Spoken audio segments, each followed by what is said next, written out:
So how to build confidence in any aspect of life, in any area of life? Well, the first thing you need is a goal. You need a goal because you need something to aim for. You need a reason to get out of bed. You need something to work towards. So that's the first thing you need is a goal. And not just any goal, the goal's got to be specific to you. And it's not about what other people think because their goals are different. The goal has to be meaningful, has to be from the heart. So that's the first thing you need. The second thing you need is accountability, because setting a goal is great and it is healthy for self-esteem, but it's not enough. You've actually got to take action towards the goal, and that's where facing fear comes in, taking a lot of practical action, getting comfortable whilst being uncomfortable, or accepting that there are times where it's not going to feel comfortable mentally and emotionally.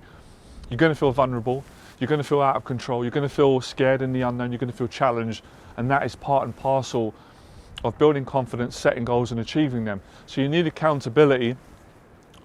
The third thing with building confidence is you need to have a good relationship and understanding with how to deal with rejection, failure, disappointment, criticism, negativity. We're all kind of in the same box. Most people are not confident because the confidence was broken down when they were younger, when they got a perceived rejection and they didn't know how to come back from it. You know, they didn't know how to recover. It's a silly analogy. You know, when you're younger, if you bang your arm, you cut your arm, your mum or dad puts a plaster on it, it heals, and it gets better again. It grows back, and the wound heals. In the same way, this is a bit cheesy, but I'm from the 80s, so I've got a birthright to be cheesy. If you're from the 80s, let me know in the box below, right? I don't eat cheese. Cheese always made me throw up and a bit nauseous, but I like cheesy music, and I can get cheesy, a little bit cheesy in my motivational message. I've also been known to be serious, but that's their opinion. But so I just lost my train of thought. Oh yeah, coming back from it. So in the same way of rejection, you've got to know how to come back from it. And if you don't know how to come back from it, you're always going to have low self-esteem. You're always going to have this underlining unhealthy anxiety, a fear of not being good enough, a fear of people putting you down or shaming you or not seeing you as a whole person or confident and being better than you and you being behind and all that kind of negative relationship. So it's changing your relationship, and it's understanding that all successful people are only successful because they went through the rejections. They didn't go around it, they didn't shame themselves, and they maintained a good attitude. They were enthusiastic when they got rejected. If they went door to door, or they were on the phone, or they started a business, or they were pursuing, asking someone out, telling someone that you love them, and they say, I don't feel the same way, and it breaks you down. Not being defeated, picking yourself back up, telling another person you love them, and they say they love you, and then you find the right person. This is the mentality. So you're not being broken down by rejection.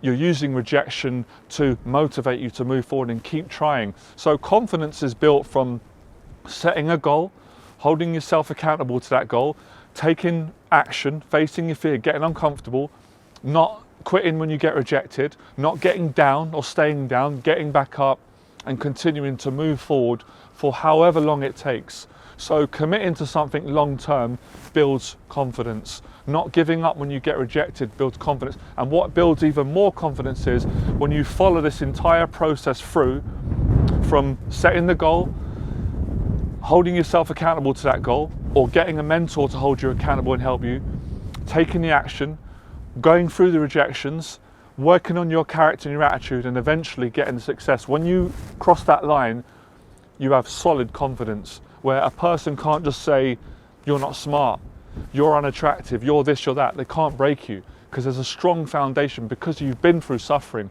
and their words cannot penetrate your heart, your passion, and your sense of identity and self-esteem. So that is the whole process in how you build confidence. Now, of course, there's other things you can do that help, that are important. I teach on this channel. I'm going to name them now. Going to the gym, exercising regularly. Notice how I always make a point of saying regularly or consistently or consistency, because if you don't stick at things, you don't build long-lasting confidence. It's not long enough to build that habit. Being confident is a habit. Being confident is a choice. Most people don't realize that. Most people don't realize they've got a choice to be confident or to not be confident. I didn't realize that years ago until I learnt all this and become confident and went from having no confidence, being shy, being insecure, being sensitive. So it's also having the understanding.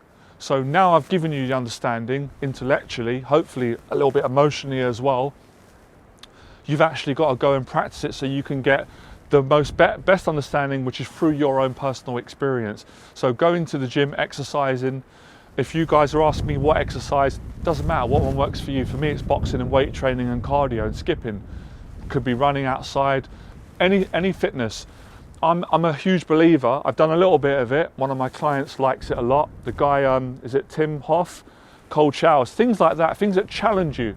A lot of things that David Goggins talks about, and all the good teachers that are living it, that are trying, that are succeeding, that are helping. Challenging things build confidence. Anything where you challenge yourself, sparring, boxing, martial arts, public speaking builds incredible confidence. So it's situations where you can fail, you can be judged, you can make a fool of yourself.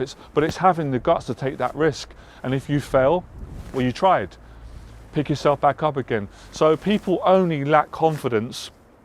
They only have confidence issues all their life or long term when they don't continue to move forward and they don't have the right attitude and they give up because of the fear and because of the disappointment and the depression. Of course, having low confidence comes with depression.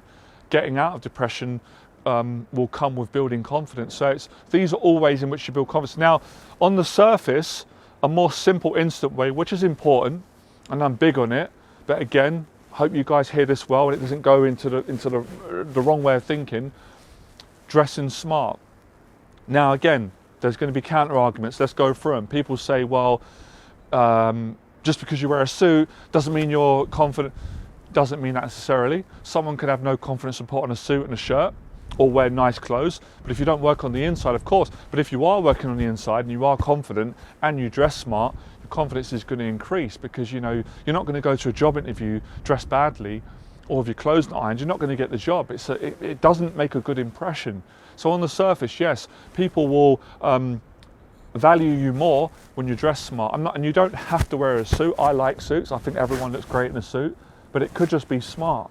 You know, sometimes I wear more casual clothes, but it's smart. So dressing smart gives you confidence. Definitely the people that you're around.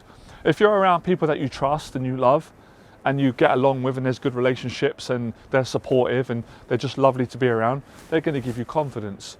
If you're around people that are negative and toxic and you're that way, you're going to lose confidence. So who you're around does affect you. But at the same time, there are some contradictory truths, always a bit of contradiction in truth. You shouldn't need other people to make you feel confident at a certain point. You've got to learn how to be confident yourself. You've got to learn how to build it. And you do it through all the things I've described in this video today. Goal setting, the right vision, accountability, working hard, taking action, not giving up when you fail, not letting the opinions and the thoughts and the negative conversations of other people discourage you from what you want to achieve. Now, moving on to the even greater stuff. How can I leave this till last? One of the best ways to build social confidence, and in all areas, is being kind to people, being friendly, treating people how you want to be treated. Often, people don't do this on purpose, they're not aware of it. I've made this mistake, we all have, we've all been guilty of it. When people are lacking in confidence, they can sometimes be moody to others, not always kind, project negativity, and that just brings you down, and other people might just be mean back. So if you're kind to people consistently and you do the best you can to be a good person, your confidence is going to go up a lot faster. That's a really fast way, especially in terms of relationships, how you're feeling about yourself. So when you put all these things together, it's so amazing that there's so many things that any person can do who's willing to do it and committed in order to build your confidence. And I've basically broken down so many ways. Now listen, although I'm an expert at what I do and I know a lot, I don't know everything. If any of you can add some of your own ways, things that I haven't added, let me know in the box below. Ways that you've learned, you might have learned through your own walk of life, which would be great, right? I appreciate that. Don't just tell me what you've read in the book, tell me something that you've actually applied, or what a mentor's taught you, what you learned. Let me know in the box below other ways that you've learned, and also let me know if the teaching today has really helped you and if you've got value from it, which I'm confident many of you have. Like this video, share this video with a friend, that would appreciate it. Don't share it if someone's not going to enjoy it, because you can't force things on people. Subscribe to the channel. I'm a confidence coach for men. I've been coaching now for almost 11 years. I love it. It's challenging, it's my passion. If you know my story, I really struggled with confidence for many years until I worked at it, built my confidence up, succeeded in quite a lot of areas and had a lot of challenges and you know, had some mental health challenges come back again, etc. I've done videos if you want to know more about my personal story and struggles, failures, and how I overcame a lot of them and continue. So yeah, so many ways in confidence. Other ways, obviously, looking after yourself, grooming, you know, looking at your health, diet. I forgot to mention that along with the training. Definitely diet, getting in shape, both mentally, physically, and emotionally. That will give you more confidence. And other things, traveling. Yeah, anyway, let me leave it. I want to leave a few more because there might be room for some of you to add, but they're all the best ways in which I know and how I help my clients on my confidence coaching and how, you know, what's helped me to build confidence. Now, as always, if any of you want to go further and you want to hire me as your confidence coach and you want me to help you in any area of your life or you want to achieve your goals, send me an email in the box below. I'll get back to you. I can talk to you on a phone call, on a Zoom call, and see if I can work with you. I will make a point of saying I don't work with everyone and anyone. Reason being, not everyone is coachable. Not everyone's got the right attitude, and I might not be the right coach for everyone. I definitely wouldn't be. But I will try and help everyone, and if you're not right for my coaching, I'll respectfully tell you, you can find the right coach, and you can continue to watch my free YouTube content if you're getting a lot of value from it, right? So yeah, see you next video. I appreciate it. Oh, any questions you've got, let me know in the box below. Any other videos you want me to do.